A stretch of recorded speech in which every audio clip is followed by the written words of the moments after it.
Shalom keluarga Saat Teduh yang saya sangat cintai.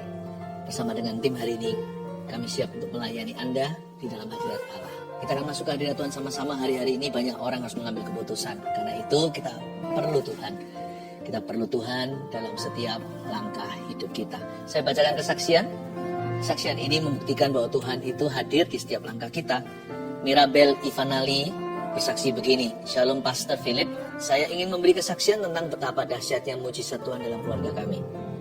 Sekitar bulan April, Papa didiagnosa menderita penyakit batu empedu dan dirujuk untuk segera dilakukan tindakan bedah. Saya terus doakan Papa, meminta pertolongan, kesembuhan dari Tuhan. Hingga di salah satu ibadah saat teduh bersama, Pastor mendoakan para orang tua yang sedang sakit. Saya imani bahwa Papa akan disembuhkan tanpa adanya tindakan bedah sekalipun. Puji Tuhan, 1 minggu kemudian saya dapat kabar sukacita dari Papa bahwa batu yang ada di empedunya sudah tidak ada lagi. Puji Tuhan, praise the Lord. Yang kedua, waktu SMP saya mengidap radang usus. Pada saat itu sudah sembuh, namun jika saya mengkonsumsi makanan pedas, penyakit saya pasti kambuh. Di bulan Maret April, radang usus sempat kambuh dan lebih parah daripada biasanya. Ketika saya mengikuti ibadah saat teduh bersama, Pastor Philip mengatakan bahwa semua yang mempunyai penyakit, letakkan tangan di tempat yang sakit. Saya letakkan tangan di perut. Pastor doakan dan imani bahwa kesembuhan ada di dalamnya. Puji Tuhan, sejak saat itu radang usus saya nggak pernah kambuh lagi. Bahkan saat mengkonsumsi spicy food sebanyak apapun. Praise the Lord. Amin. Puji Tuhan ya, tapi jangan makan yang pedas-pedas terus ya. Fabi. Shalom Pastor, saya Fabi dari Bogor Timur. Desember 2021 ada benjolan di pinggang atas kiri saya sebesar setengah telur. Sejak rutin dengar dan ikut saat teduh bersama, Pastor Philip doakan ada benjolan di leher dan pinggang kering sampai ke akar-akar. Saya langsung nangis dan bersyukur serta imani kalau itu doa untuk saya. Dan saya juga akan sembuh. Puji Tuhan, per Januari tiba-tiba benjolan itu pecah keluar cairan, kempes, dan terus mengecil. Saya percaya benjolan itu tidak hanya kecil, tapi pasti kering sampai ke akar-akarnya dan hilang oleh karena bilur Tuhan Yesus Kristus. Saya semakin cinta Tuhan Yesus dan mau rutin punya waktu untuk memuji menyembah Tuhan Yesus secara khusus dan mau rutin membaca firman-Nya. Haleluya. Senang ya dengar kesaksian orang-orang disembuhkan dan diubahkan. Karen Yuliani. Saya ingin bersaksi tentang bagaimana saya dan suami dibaptis pada tanggal 4 Juni 2022 di Hamburg melalui GMS Mission Trip to Europe kemarin. Semua bermula dari simple komen, saya butuh teman. Saat saya menonton program Saat Teduh Bersama yang berjudul Solusi Depresi.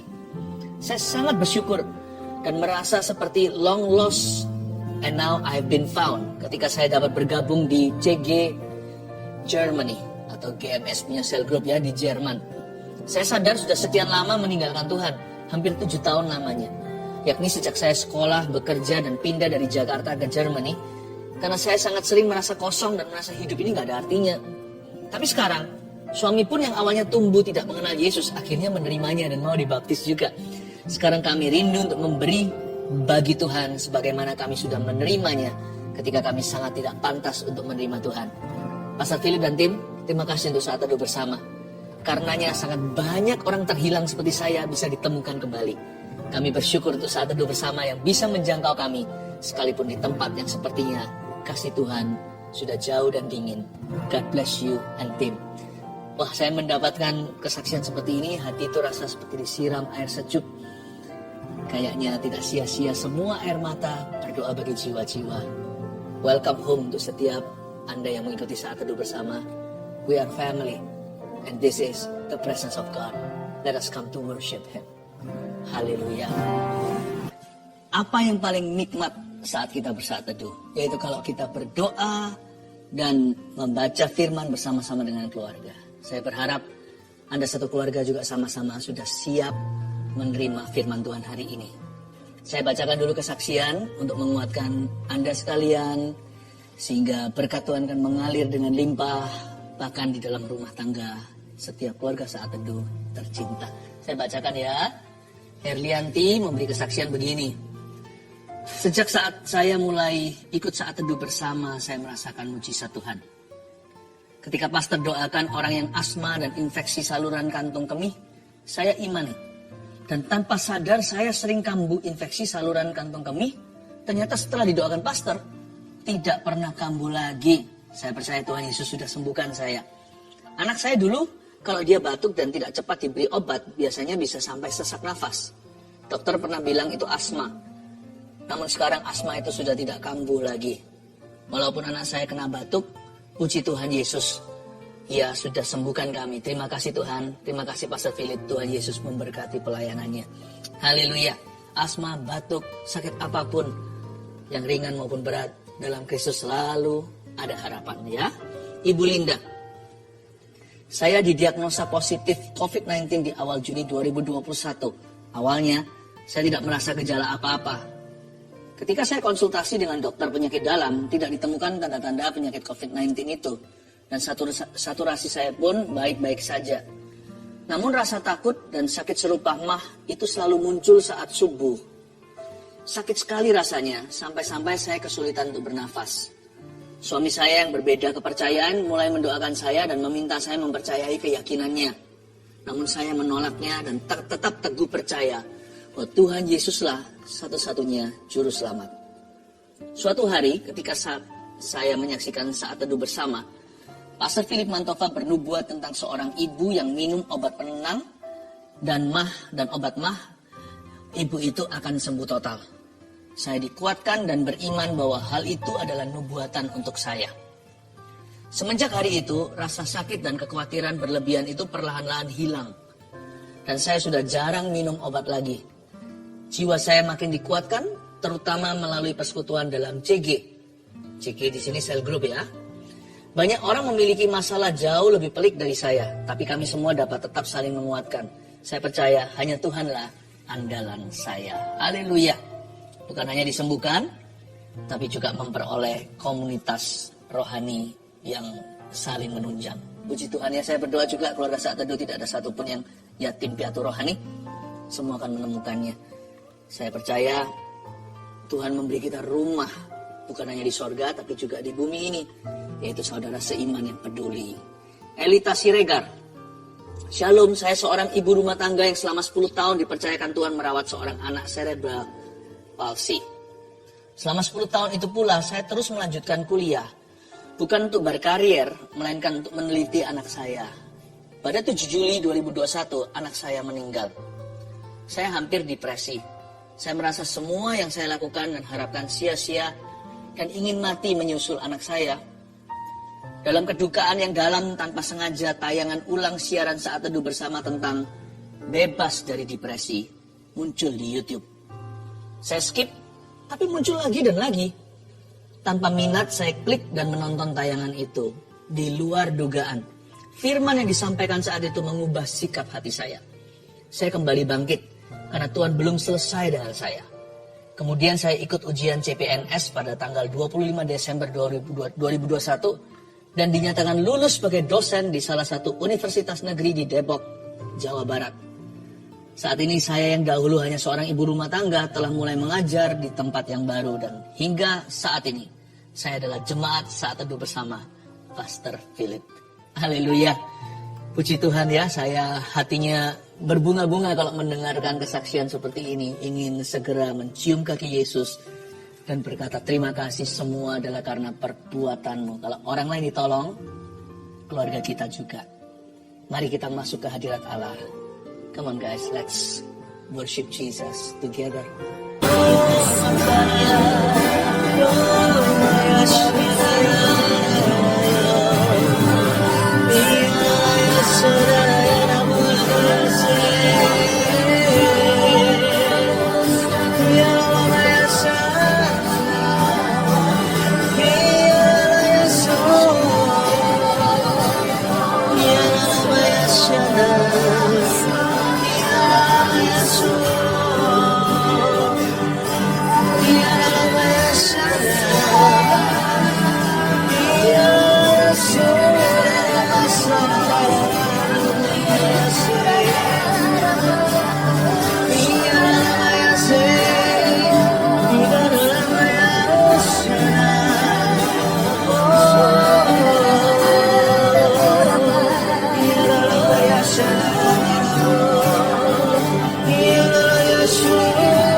lembutkan hati kami Tuhan. Haleluya. Lembutkan hati kami untuk terima taburan firman-Mu. Buka telinga kami Tuhan untuk dengar suara-Mu yang lembut. Kami mau bertumbuh, kami mau berbuah, kami mau menerima tuntunan dan pengajaran-Mu Tuhan. Haleluya. Haleluya. Haleluya. Tuhan terima kasih, mengucap syukur. Betapa rindu hati kami ini berdiam diri di kaki-Mu. Kami rindu mendengar suara-Mu Tuhan. Tuntun kami.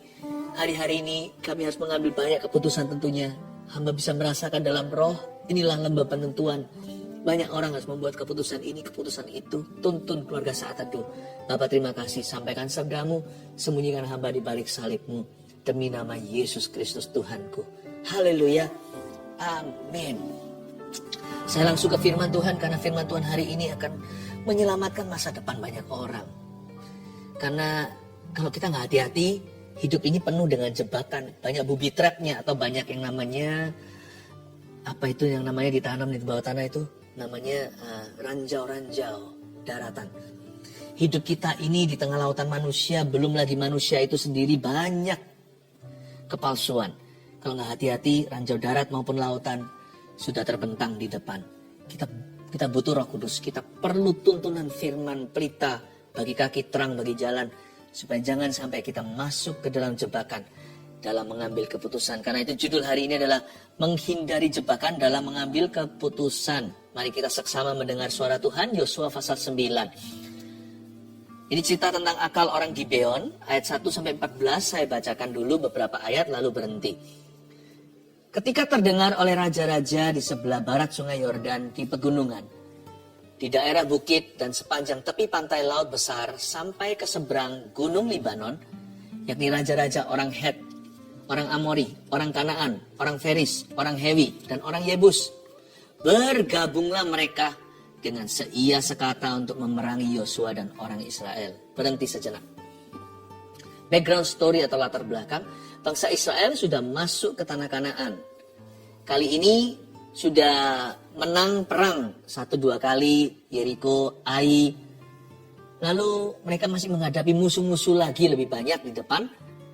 Tapi di sini, di titik ini, kilometer sekian, mereka kurang hati-hati. Mereka kurang waspada. Setan itu kalau mau mencuri sesuatu nggak tentu di depan. Bisa di tengah-tengah atau menjelang akhir hidup kita. Makanya hidup itu harus berjaga-jaga dan waspada. Kita nggak boleh sok-sokan. Karena kita tahu titik kalah itu bisa di mana saja. Yang penting kita itu mengakhiri pertandingan. Janganlah kita memulai dengan roh, mengakhiri dengan daging. Hampir saja bangsa Israel hancur total. Kalau mereka nggak hati-hati, untungnya Yosua hatinya benar. Salah pun masih bisa berbalik. Gak apa-apa. Kalau memang kita sudah jatuh dalam dosa, apa boleh buat ya kan? Kalau kita masih bisa atau sempat mencegahnya, jangan. Tapi kalau sudah jatuh dalam dosa, bangkit lagi. Belum game over. Kita masih bisa memperbaiki kelakuan kita, bahkan bangkit dari kesalahan. Makanya kalau salah jangan diterus-teruskan. Nah, bangsa Israel ini berada di titik bahaya. Karena mereka kehilangan perkenanan Tuhan. Ya, mereka kehilangan perkenanan Tuhan sebenarnya. Karena mereka ini belum sampai kehilangan lah perkenanan Tuhan. Tapi mereka ini mulai kurang peka. Mulai agak jauh. Nah, bangsa Israel di titik ini, titik rawan. Belum lagi musuh-musuh mereka banyak.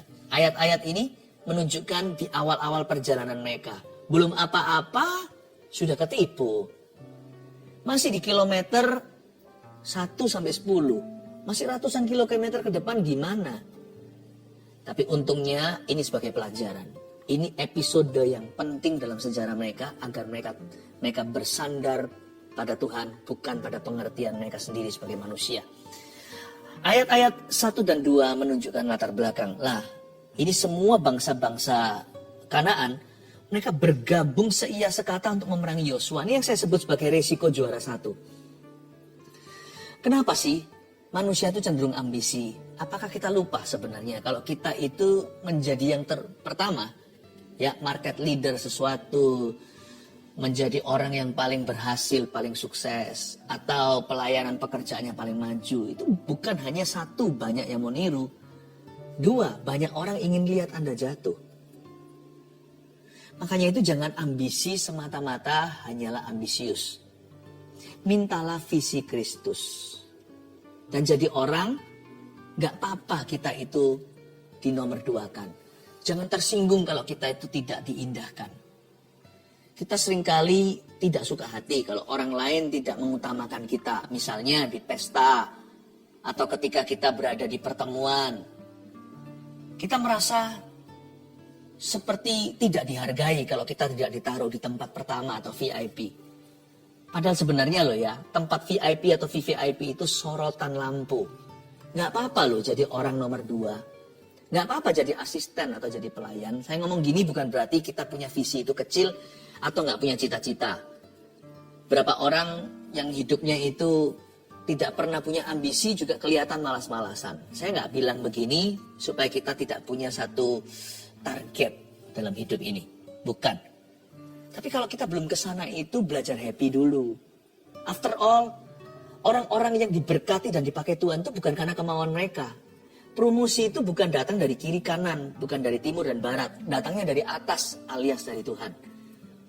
Banyak orang yang hari ini leader ini dan leader itu, mereka pada mulanya tidak menginginkan tempat itu. Tapi karena mereka itu setia dalam perkara sederhana, diberikan perkara besar. Karena mereka sungguh-sungguh dalam perkara kecil, mereka ditambah-tambahkan. Orang-orang yang leader ini dan itu, lihat, mereka yang sungguh-sungguh mencapai titik itu karena restu atau karena berkat Allah. Mereka tidak di sana karena kemauan mereka, tapi karena panggilan Tuhan. Karena itu kita nggak boleh iri sama sukses orang lain.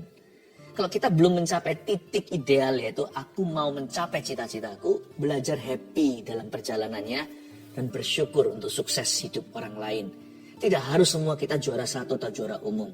It's okay di nomor 2 atau 3 kan. Nggak usah sakit hati atau kepahitan. Di dalam keluarga juga sama, putra papa mama ada beberapa. Kenapa kok selalu koko terus? Kenapa kok selalu adiknya? It's okay loh sebenarnya, nggak apa-apa loh. Kepada barang siapa diberi lebih itu dituntut lebih juga. Ya, resiko juara 1 di sini. Bangsa Israel menang perang. Dia primadona. Dia masuk ke dalam tanah Kanaan itu sebagai conqueror atau sebagai penguasa. Malahan bergabunglah semua raja-raja Kanaan. Orang Het, Amori, Feris, Hewi, orang Yebus dengan seia sekata untuk perangi common enemy atau musuh mereka hanya satu. Mereka sama-sama benci Israel. Mereka perangi Yosua. Jangan selalu rindukan hanya rewardnya. Tahukah harga yang dibayar itu lebih besar. Semakin tinggi dirimu, semakin besar anginnya. Makanya itu sebelum kita dipromosikan Tuhan, siapkan karakternya. Belajar untuk peka, bangun mesbah doa. Supaya nanti waktu kita ke sana gak mudah jatuh. Menghindari jebakan dalam mengambil keputusan sebelum saya bicara tentang jebakannya. Mari hati kita tidak diisi dengan ambisi. Yang penting pokoknya ya, catat ini. Yang penting kita itu setia dalam segala perkara. Bahkan perkara kecil dan sederhana. Belajar excellent dalam segala sesuatu. Percayalah, pasti apapun yang kau pegang dibuat Tuhan berhasil. Apalagi kalau hati kita merenungkan firman-Nya siang dan malam. Itu apapun yang kita jamah pasti diberkati, pasti berbuah lebat. Bukan hanya itu, terjadi multiplikasi. Kalau orang itu bisa dipercaya di titik ini, titik kemudian ada promosi. Gak usah berambisi, setia saja, excellent saja, lakukan yang terbaik. Sebab orang yang cakap dalam pekerjaannya berdiri di hadapan raja-raja, jikalau dia bukan menjadi rajanya. Tetapi ketika terdengar kepada penduduk negeri Gibeon apa yang dilakukan Yosua terhadap Yeriko dan Ai, ayat 3. Maka mereka pun bertindak dengan memakai akal. Orang-orang Gibeon ini salah satu dari orang Kanaan, tapi mereka pakai akal. Mereka pergi menyediakan bekal, mengambil karung yang buruk-buruk untuk dimuatkan ke atas keledai mereka, dan kirbat anggur yang buruk-buruk yang robek dan dijahit kembali. Perhatikan ya, sebelum saya baca ayat berikutnya, ini semua hanyalah pura-pura ya. Ini sandiwara dan drama. Anggur yang buruk-buruk, kirbatnya, ya, kasut yang udah dirobek, dijahit lagi. Wah, ini semuanya ini pura-pura kelas tinggi, berencana sekali. Mereka semua bertindak memakai akal. Kalau yang lainnya perang Yosua, Gibeon pakai tipu muslihat. Dan kasut yang buruk-buruk ayat 5 dan ditambal untuk dikenakan pada kaki mereka. Dan pakaian yang buruk-buruk untuk dikenakan oleh mereka, sedang segala roti bekal mereka telah kering, tinggal remah-remah belaka. Sekali lagi, ini semua sudah di set up. Demikianlah mereka pergi kepada Yosua ke tempat perkemahan di Gilgal. Bangsa Israel ada di Gilgal waktu itu. Berkatalah mereka kepadanya dan kepada orang-orang Israel itu, kami ini datang dari negeri jauh, maka sekarang ikatlah perjanjian dengan kami. Oh, begini loh ceritanya. Orang Gibeon ini licik sekali dan cerdik seperti ular. Mereka tahu bahwa mereka itu ada termasuk bangsa-bangsa yang harus ditumpas. Rekan-rekan mereka yang lainnya, sebaya penduduk Kanaan, raja-raja kota-kota yang lain, mereka semua pakai cara yang vulgar.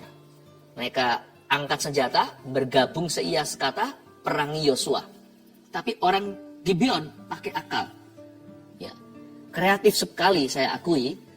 Mereka gunakan sandal yang buruk, udah dirobek, dijahit lagi, lalu kirbatnya yang compang-camping pakaian. Tujuannya apa? Mereka mau menipu atau mengelabui bangsa Israel dan Yosua. Agar bangsa Israel mengikat perjanjian dengan mereka. Tentunya ada catch-nya, tentunya ada timbal baliknya. Mungkin mereka menawarkan diri, kami biar jadi hamba lah, menjadi tukang rodi. Tapi mereka minta supaya jangan sampai mereka ditumpas. Jadi ada tanda tangan bilateral, ada tanda tangan perjanjian pendamaian.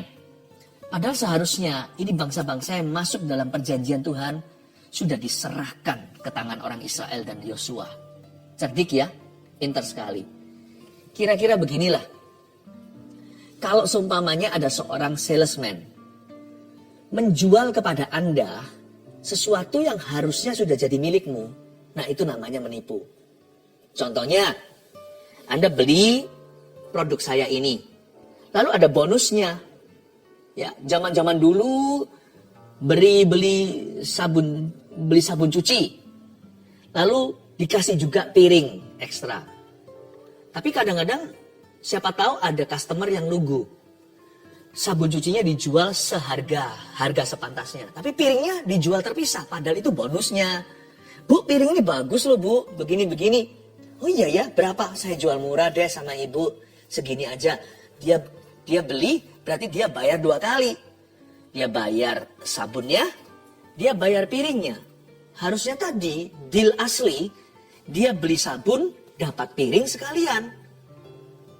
Ini harusnya sudah menjadi milik Yosua. Ini menjadi bangsa-bangsa yang harus tunduk emangnya. Kenapa kok sekarang Yosua harus tekan perjanjian? Itu udah timbal baliknya. Berarti kalau mereka menjadi hamba, Yosua juga harus memberi perlindungan. Berarti ada investasi militeri. Tentaranya harus komitmen untuk memberikan penjagaan. Berarti Yosua otomatis seperti mengadopsi satu bangsa di Kanaan. Yang ini ada apa-apa, mereka harus subsidi. Kalau ada perang, mereka harus subsidi tentara untuk menjaga. Ditambahkan tenaga beberapa satpam di sana atau pasukan security-nya. Itu kan perlu makan. Itu kan mengambil devisanya Yosua. Itu kan juga berarti ambil dari pajaknya orang Israel. Contohnya, misal ini ilustrasinya. Buat apa? Seharusnya sudah for free kok. Yosua tertipu kali ini. Tertipu. Memang betul gini loh dalam hidup ini ya. Di dalam hidup ini ayat 4 tadi, maka mereka pun bertindak dengan memakai akal. Mau gak mau saya akui, di hidup, di masyarakat, di dunia yang telah jatuh dalam dosa ini, terlalu banyak tipu muslihatnya. Lebih banyak kepalsuan di bumi ini daripada kebenaran. Ya. Yang free harus bayar. Yang bayar harga dibuat free. Tapi ujungnya nanti sengsara. Aduh, hidup ini bisa membingungkan. Makanya kita perlu Tuhan. Karena perjalanan hidup kita itu tidak bebas jebakan. Yosua masuk Kanaan. Garang-garang jahat-jahat, orangnya kejam-kejam. Tapi dia nggak hanya menghadapi beruang dan macan. Dia nggak hadapi singa yang meraung-raung. Tapi juga dia hadapi ular yang cerdik dan berbisa. Ketemulah dia dengan Gibeon. Aduh, sayangnya hari itu dia kurang peka. Kenapa dia kurang peka nanti saya jelaskan. Ada alasan mengapa kita itu terjebak oleh situasi dan keadaan. Mengapa kita bisa terjebak oleh diri sendiri dan pikiran kita serta perasaan. Itu karena di hati kita sudah terpukau dengan sesuatu. Kita sudah tertipu dari dalam sini. Nanti saya akan tunjukkan area-area tipuan yang harus Anda dan saya waspadai. Supaya dalam mengambil keputusan, janganlah kita salah membuat pilihan. Ayat 7. Tetapi berkatalah orang-orang Israel kepada orang-orang Hewi itu. Barangkali kamu ini diam di tengah-tengah kami. Bagaimana mungkin kami mengikat perjanjian dengan kamu? Ayat 7. Bukan Yosua ya. Orang-orang Israel. Timnya. Bilang begini sama orang Hewi atau orang Gibeon itu. Tunggu dulu. Saya kok nggak srek ya? Something is off. Waktu dia lihat, iya sih. Kirbat anggurmu lapuk. Sandalmu sudah rusak. Bajumu compang-camping. Tapi saya nggak semudah itu percaya kayaknya. Mereka sudah merasa di dalam spiritnya. Bukankah mereka itu umat pilihan Allah? Ada roh Tuhan terlibat dalam hidup mereka. Barangkali kamu ini, dari kata barangkali kamu ini, itu sama dengan bahasa Inggris maybe. Barangkali kamu ini menunjukkan uncertainty atau ketidakpastian. Barangkali kamu ini diam di tengah-tengah kami. Jangan-jangan kamu tipu aku. Bagaimana mungkin kami mengikat perjanjian dengan kamu? Jangan-jangan piring ini adalah bonusnya. Jangan-jangan aku nggak perlu bayar 2 kali. Memang itu sudah menjadi bagianku. Kenapa kamu jual lebih mahal? Buat apa saya merugi? Sedangkan Tuhan berkata ini for free. Sedangkan ini sudah termasuk dalam paketnya. Kenapa kamu jual-jual terpisah? Ya, mainan ini sudah termasuk baterainya. Kenapa baterainya kamu keluarkan lalu kamu jual sendiri? Wah, double untung dong Anda. Dia sudah merasa something is off. Kayaknya nggak beres deh. Aduh sayangnya. Spiritnya nggak seret. Jalan terus ditebas. Kalau Anda merasa something is off, tunggu dulu.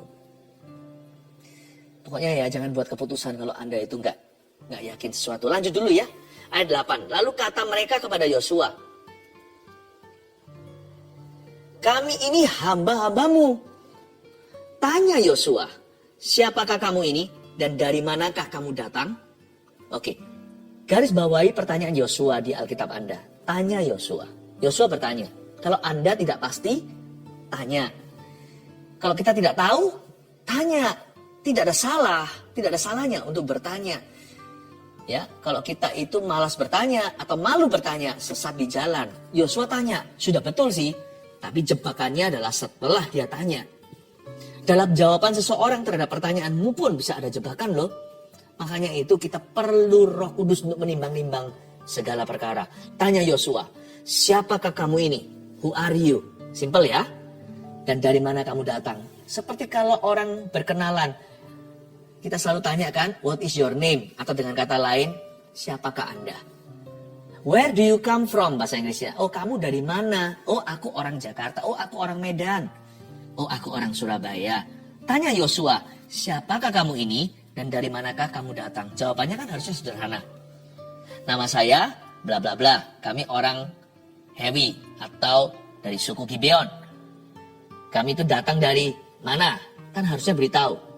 Langsung aja jawab fakta. Tapi ayat 9 di sini jebakan. Jawab mereka kepadanya. Dari negeri yang sangat jauh hamba-hambamu ini. Datang karena nama Tuhan Allahmu. Sebab kami telah mendengar kabar tentang dia, yakni segala yang dilakukannya di Mesir. Tunggu dulu. Ayat 9 jawaban mereka tidak sebut nama. Dan juga tidak ada alamatnya. Dari depan harusnya fishy dan sketchy. Harusnya kita bisa mencium ada sesuatu yang tidak jelas di udara. Mereka berkata, dari negeri yang sangat jauh, hamba-hambamu ini. Wah, tersanjung Yosua, apalagi kalau orang itu punya gambar diri yang kurang matang. Dahulu orang yang tidak punya, sekarang tiba-tiba kaya. Wah, suka dielukan, suka pamer. Jangan lupa ya, Yosua dahulu kala mereka semua adalah ex-slaves atau semuanya adalah bekas budak di Mesir. Jadi kali ini ketika orang membudakkan diri dengan mereka dan menyebut dirinya, kami ini hambamu, berarti kan dia Tuhan. Jangan cepat-cepat terpukau, jangan lekas-lekas senang. Fokus saudaraku, kalau mau membuat keputusan, fokus pada kebenaran yang Anda cari. Jangan pakai embel-embelnya, emosinya, perasaannya. Jangan pakai embel-embelnya. Fokus pada objektifmu. Goal targetnya semula apa? Fokus pada pertanyaanmu. Fokus pada pertanyaan Anda. Yosua ternyata sehebat-hebat dia kurang pengalaman. Mudah distracted. Ada mudah sekali untuk diambil alih konsentrasi.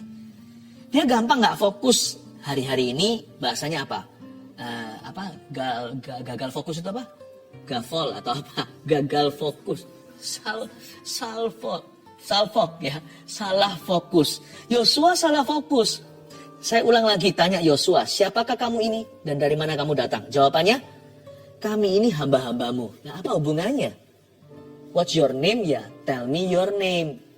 What's your name kok berkata, kamu Tuanku, aku ini kan cuma hamba. Aku belajar banyak loh dari kamu. Saya belajar banyak dari Tuhan. Wah, Tuhan ini idola saya. Saya ngefans. Tunggu dulu.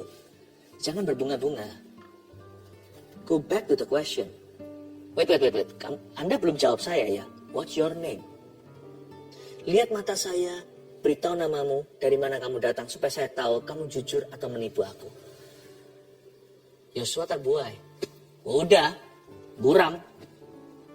Bukan hanya itu, hamba-hambamu ini datang karena nama Tuhan Allahmu. Wah, cepat sekali dia rasa tersanjung. Wah, Allah kami. Jangan gampang-gampang percaya kalau orang berkata, loh aku ini Kristen loh sama dengan kamu. Kalau dia memang betul Kristen, yang dia tonjolkan bukan status, apalagi kalau belum kenal, yang dia tonjolkan adalah buah dan bukti. Jikalau ada anak Tuhan mau jual sesuatu sama kita, jangan pakai label Kristennya, apa hubungannya dengan produknya? Produk itu bagus nggak bagus kan produknya. Anda beritahu terus terang aja terbuat dari apa, efek sampingnya, ya kan? Apakah harganya itu layak dengan itu? Kalau Anda mau tanya, jangan sungkan karena dia itu mengaku-ngaku anak Tuhan. Atau ada juga yang berkata, waduh, saya mau loh, saya simpatik sekali dengan agama Anda, saya kepingin kenal Tuhanmu. Wah, kita sudah langsung salah tingkah, rasanya kayak, wah bangga sekali loh. Tuhan kita itu ada yang terima.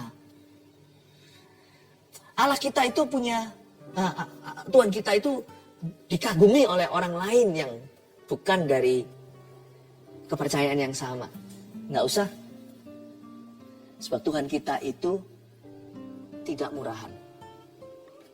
Demikian pula jangan jadikan imanmu sebagai tameng sesuatu atau bersembunyi. Malahan kalau orang itu bukan fokus ke produknya, terus bicara tentang imannya, padahal agenda semula adalah menjual produknya. Curiga.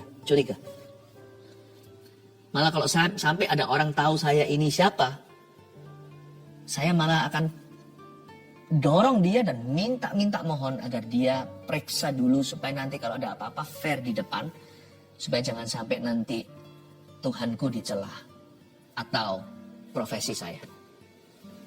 Ini enggak.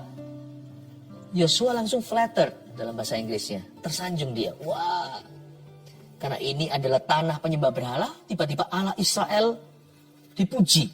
Hamba-hambamu datang karena nama Tuhan Allahmu. Wah, senang dia. Sebab kami telah mendengar kabar tentang dia, yakni segala yang dilakukannya di Mesir ayat 10. Dan segala yang dilakukannya terhadap kedua raja orang Amori itu di seberang sungai Yordan, Sihon, Raja Hesibon, dan Og, Raja Basan yang diam di Ashitarot. Tunggu ya. Apa hubungannya dengan pertanyaan Yosua? Ya, kalian dari mana?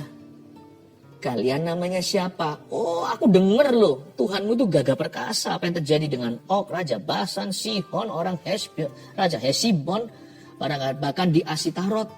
Apa hubungannya? Dia makan pujian mentah-mentah. Sebab itu para tua-tua kami dan seluruh penduduk negeri kami berkata kepada kami demikian. Bawalah bekal untuk di jalan dan pergilah menemui mereka dan berkatalah kepada mereka, kami ini hamba-hambamu, maka sekarang ikatlah perjanjian dengan kami. Inilah roti kami. Masih panas ketika kami bawa sebagai bekal dari rumah pada hari kami berangkat berjalan mendapatkan kamu. Tetapi sekarang lihatlah, telah kering dan tinggal remah-remah belaka. Buat apa pembuktian diri? Kalau kita melihat orang yang terlalu banyak pembuktian diri, kita harus mikir 2 kali apa yang dia sembunyikan. Inilah roti kami. Masih panas loh. Ketika kami bawa sebagai bekal dari rumah, kami berangkat berjalan mendapatkan kamu. Tapi sekarang lihatlah, garis bawah itu. Tetapi sekarang lihatlah. Lihat. Tipuan mata seperti magic show. Anda lihat? Hilang. Loh, ada lagi di sini bolanya. Hilang lagi. Dia mau Anda fokus ke situ. Ayat 13. Inilah kirbat-kirbat anggur yang masih baru ketika kami mengisinya. Inilah pembuktian lagi. Tetapi lihatlah, garis bawahi. Lihatlah, telah robek. Dan inilah pakaian dari kasut kami semuanya telah buruk-buruk karena perjalanan yang sangat jauh itu. Saya garis bawahi 2 kali ayat 12 dan 13 ada bunyi lihatlah. Look here. Ketika kita mau mikir gini, enggak, lihat sini. Bapak lihat ini. Lihat ini. Lalu orang Israel mengambil bekal, ayat 14, sedih sekali. Orang-orang itu. Lalu orang Israel mengambil bekal orang-orang itu, tetapi tidak meminta keputusan Tuhan. Kalau Anda merasa something is off ya, atau ada sesuatu yang gak beres, kalau roh kita itu merasa, makanya itu ada baiknya tiap pagi kita itu peka dulu, masuk hadirat Allah, isi dengan firman-Nya. Supaya kita lebih peka sepanjang hari. Itu pun bukan jaminan, kita masih uji dulu perasaan. Tapi paling tidak meminimalkan kesalahan kalau orang itu sudah jalan dengan Tuhan. Kalau Anda merasa sesuatu gak srek, jangan maju. Dan waktu emosi, waktu marah, jangan buat keputusan. Jangan demi perasaan sesaat, kita buat keputusan yang sifatnya atau dampaknya lebih permanen. Itu seperti Esau kan. Karena lapar now, hak sulung later sama dia dibuang begitu saja. Jangan sampai kita itu menjadi hamba daripada keadaan. Bahkan jangan jadi hamba atau budaknya perasaan. Think twice, pikir 2 kali, 7 kali. Ketika kita merasa sesuatu gak beres atau ketika kita marah atau emosi. Jangan buat keputusan berjangka panjang. Demi perasaan jangka pendek. Yang akan berubah nanti besok lusa. Kenapa mereka tidak meminta keputusan Tuhan? Mereka langsung aja ambil bekal orang itu mentah-mentah. Menghindari jebakan dalam mengambil keputusan nomor 1, saya kasih rangkuman. Kalau merasa tidak yakin, jangan putuskan sekarang. Ada hal-hal yang bisa diputuskan langsung.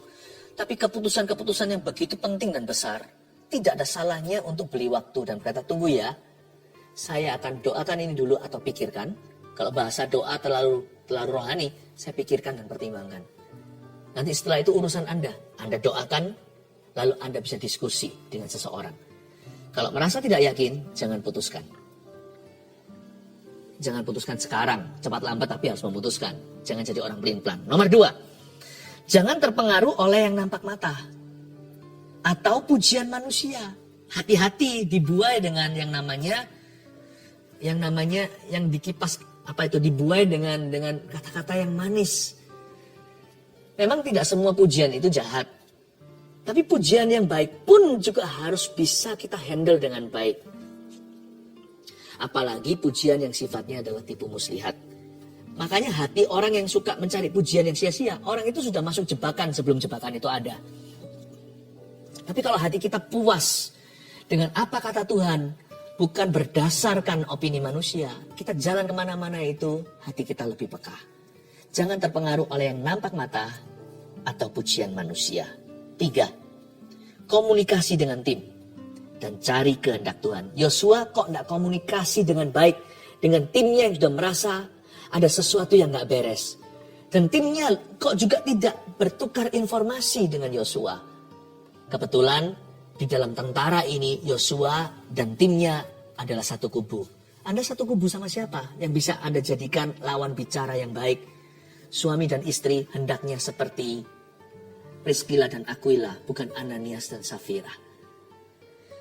Alangkah baiknya Anda berdua, suami dan istri, bertumbuh sendiri-sendiri dalam Kristus meskipun ada mesbah keluarga.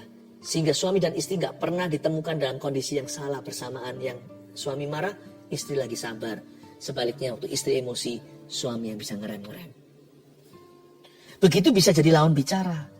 Libatkan timmu, jangan sendiri, karena kita tidak cukup sendirian, tidak ada orang yang selengkap itu.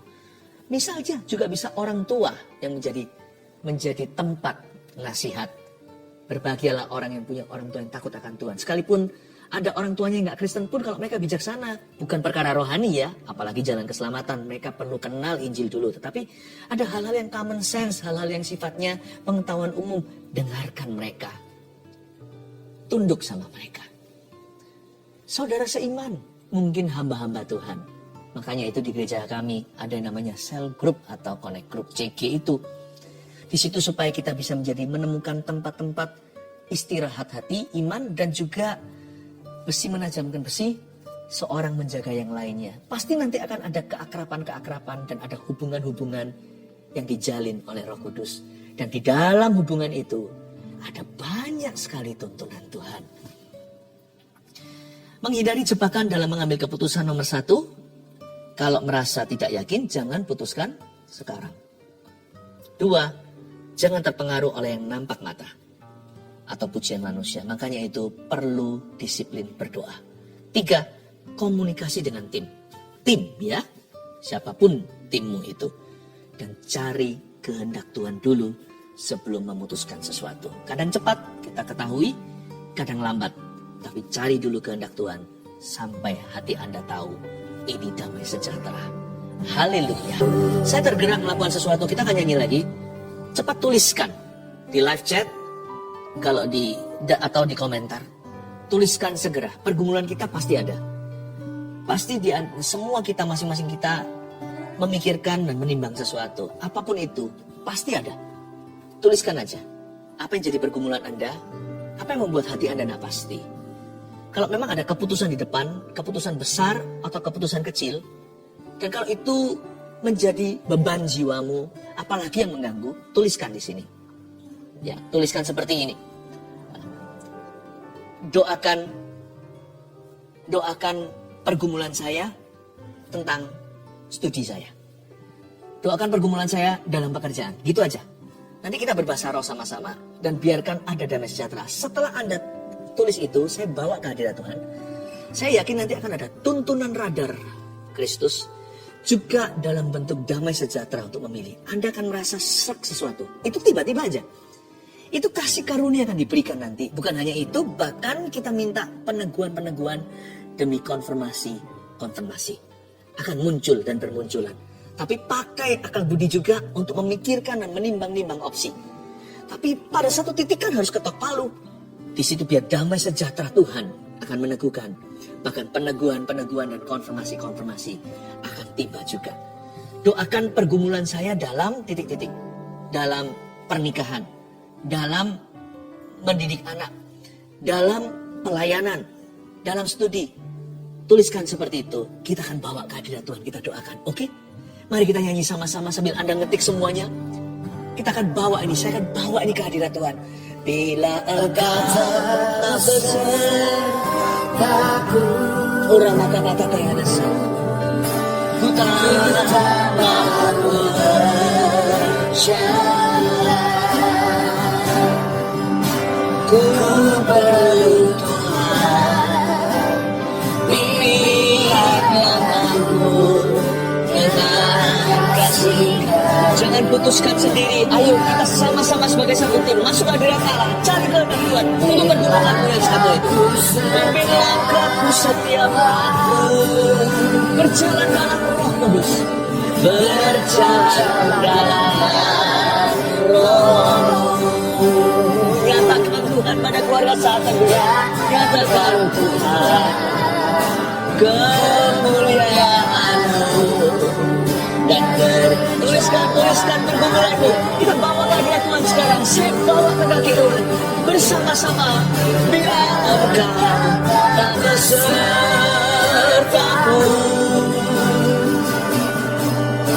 ku tak mau berjalan. Ku perlu Tuhan, pimpinlah aku dengan kasih karunia-Mu. Pimpinlah aku setiap waktu, berjalan dalam Roh-Mu. Nyatakan Tuhan kemuliaan-Mu dan berjalan. Mari kita berbahasa roh, berdoa dalam bahasa dan rahasia sorga.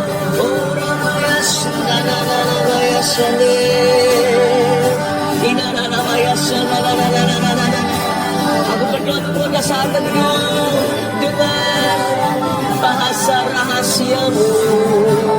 Oh Tuhan yang Maha Tahu, Tuhan yang Maha Kuasa menuntun setiap orang, setiap jiwa dalam pimpinan-Mu. Oh Ramaya Sadadadadadadada, tuntunlah dengan damai sejahtera, tuntunlah dengan tanda-tanda, dengan peneguhan, dengan konfirmasi-Mu Roh Kudus. Tapi lebih dari itu, tuntun dengan firman-Mu Tuhan, tidak keluar dari bingkai itu.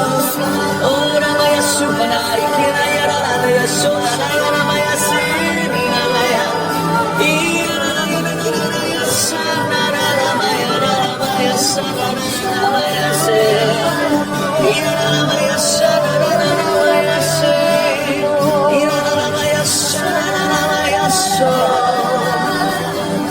Iranaya Sanara Ramaya Iranaya Sanara Saya merasakan ada beberapa hal yang Roh Kudus taruh di hati saya. Saya sebutkan saja. Saya percaya seseorang mendengarnya. Ada satu orang yang gelisah dan galau. Dia selalu punya angan-angan untuk buka bisnis sendiri. Tapi Anda mulai lulus langsung bekerja dengan company ini. Sudah sekitar 6 tahun lebih, mau masuk di tahun ke-7.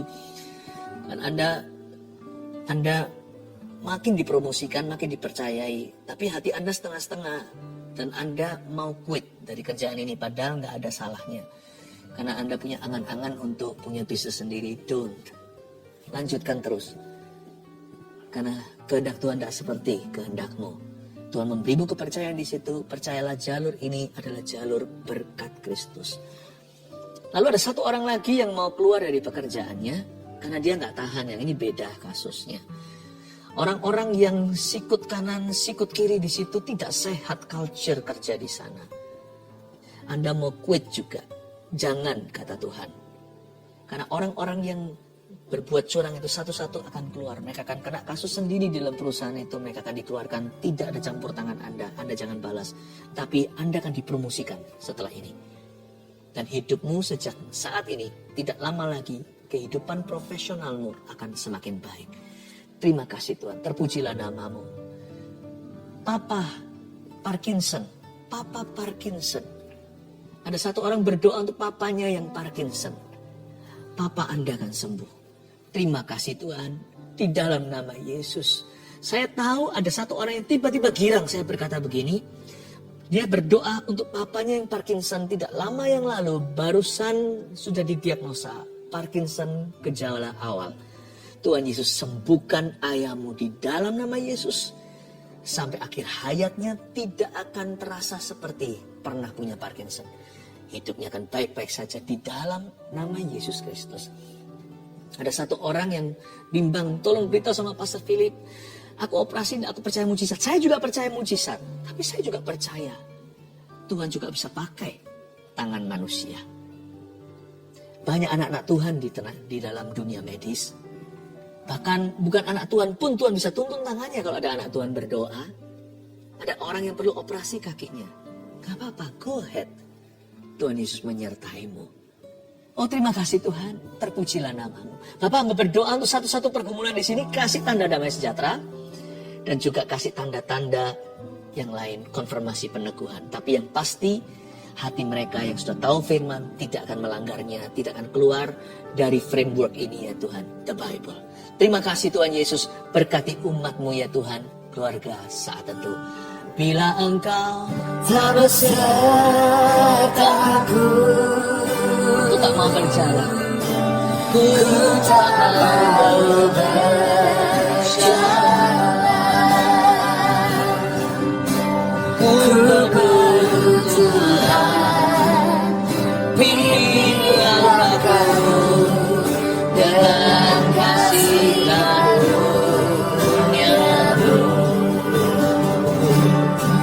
Pimpinlah aku setiap waktu, berjalan dalam Roh-Mu, nyatakan Tuhan kemuliaan-Mu, dan berjalanlah nyatakan Tuhan kemuliaan-Mu, nyatakan Tuhan kemuliaan-Mu, dan berjalanlah denganku. Mari semua ulurkan tangan, angkat tangan maksud saya. Terimalah berkat dari Allah Bapa, Putra, Roh Kudus. Biar Tuhan menuntun umatnya dengan menggandeng tangan mereka. Setiap langkahmu diatur oleh Tuhan. Dalam nama Yesus, amin. Welcome di saat teduh yang sudah dinanti-nantikan semua orang. Hari ini kita mau masuk hadirat Tuhan, minta Tuhan menguji hati kita, sehingga hati kita senantiasa dibersihkan. Sebelumnya saya bacakan kesaksian terlebih dahulu untuk menguatkan iman setiap orang yang bergumul dengan sesuatu. Yang ini dari Jasmine di New York. Shalom Pastor Philip dan tim. Saya tinggal di New York hampir 10 tahun bersama keluarga. Di sini saya pelajar dan mengambil sekolah kedokteran. 2 tahun terakhir ini adalah masa yang sangat sulit untuk saya karena nilai ujian screening untuk masuk sekolah kurang baik. Dari apply sekian banyak sekolah, saya tidak dapat interview. Saya merasa lelah dan mau menyerah untuk menjadi dokter. Tapi Tuhan Yesus kita sangat baik dan selalu tepat waktu di dalam bekerja. Di salah satu saat teduh Pastor Philip di awal tahun ini, saya dengar bahwa ada anak yang akan masuk sekolah kedokteran. Pastor Philip bilang untuk coba lagi dan jangan menyerah. Pastor juga bilang, selamat, Anda akan menjadi dokter. Di saat itu hati saya tergerak untuk berdoa dan meminta, serta mengimani bahwa itu juga rencana Tuhan Yesus untuk saya. Singkat cerita, saya sudah diinterview dan diterima di sekolah kedokteran di Amerika 1 bulan yang lalu dengan beasiswa yang cukup besar. Lalu ada lambang smile-nya. Tuhan Yesus sungguh sangat baik, bisa menyampaikan isi hatinya lewat Pastor Philip. Terima kasih Pastor dan tim GMS. Semoga kesaksian ini bisa menguatkan para pelajar yang mau merintis karirnya. Tuhan Yesus selalu punya rencana yang baik dan Dia selalu tepat waktu. Amin. Senang ya? Nah, nanti kalau saya jadi dokter, gak boleh lupa sama Tuhan. Selalu lakukan kehendak Tuhan melalui profesi Anda. Elizabeth, bulan Desember saya mengaminkan apa yang saya dengar dari Pastor Philip tentang tiroid yang disembuhkan oleh Tuhan Yesus. Waktu itu hasil ekografi tiroid stadium 4. Karena banyak masalah, saya menunda cek ke dokter spesialis. Tapi saya percaya Tuhan sanggup sembuhkan. Tepatnya tanggal 29 Maret saya akhirnya ke dokter spesialis dan saya melakukan tes scintigraphy pada 6 April di rumah sakit. Puji Tuhan, hasilnya menunjukkan tidak ada tiroid. Semuanya normal. Sungguh tidak berkesudahan. Kasih setia Tuhan. Terima kasih Pastor Philip dan tim atas pelayanannya. Lisa Anggraini. Saya ingin bersaksi tentang kebaikan Tuhan. Sekitar awal Maret, saya terserang vertigo yang sangat parah sehingga harus dilarikan ke rumah sakit untuk dirawat sementara. Setelah itu rasa pusing dan sakit di kepala tidak kunjung hilang selama 2 minggu. Saat mendengarkan saat teduh, tanggal 13 Maret 2021, Pastor Philip mendoakan agar penyakit vertigo beserta semua gejalanya dipatahkan dan disembuhkan dalam nama Yesus. Saya imani itu untuk saya. Seketika itu juga rasa pusing dan tidak enak di kepala saya hilang seketika. Saya bersyukur tidak pernah kambuh lagi hingga hari ini. Tuhan itu baik. Terima kasih atas pelayanan pastor beserta seluruh tim. Puji Tuhan, banyak orang mengalami mujizat.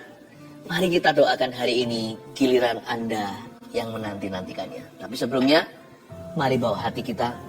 Biar Tuhan selidiki, biar Tuhan murnikan, dan biar Tuhan menjamahnya. Haleluya. Pohon zaitun itu perlu waktu untuk bertumbuh. Nggak bisa langsung dipetik buahnya. Tapi kalau sudah bertumbuh, dia bisa lama. Pohon ini bisa sampai ratusan atau ribuan tahun. Pohon zaitun ini nggak main-main. Pohon zaitun ini adalah pohon yang bisa memberikan hasil yang sangat-sangat menguntungkan nantinya setelah tahunan. Bahkan kadang-kadang bisa 40 tahun baru dia menghasilkan buah-buah yang maksimal, minyak-minyak yang paling murni. Anak kan juga begitu kan? Waktu masih kecil dia merepotkan. Tapi kalau Anda tekun mendidik dia dalam takut akan Tuhan, dalam hikmat-hikmat dan doa, anak itu nanti bertumbuh besar, tunggu dia nanti. Ketika dia mulai dewasa 20, 30, 40, semakin matang, semakin murni. Dari dulunya merepotkan, nanti akan membuat hidup Anda ringan. Anak yang bijaksana meringankan hidup ayah ibunya. Anak-anakmu seperti tunas pohon zaitun di sekeliling mejamu. 1, 2, 3, keluarga yang bahagia itu seperti apa? Yang kepala keluarganya takut mendukakan roh Allah. 2, yang istrinya penuh kasih dan kaya dalam perbuatan baik. 3, yang anak-anaknya bertumbuh dalam kebenaran firman. Saya percaya Anda diberkati. Amin. Mari kita sama-sama kembali menghampiri tahta Allah. Haleluya. Saya merasakan dalam roh saya ada sebuah seruan. Saya tahu itu bukan Roh Kudus tapi roh saya. Tapi kalau saya dekat sama Tuhan, saya percaya apa yang diutarakan oleh roh saya pun Tuhan akan dengarkan. Ada kata-kata menjerit begini. Keluarga Saat Teduh kali ini akan berhasil.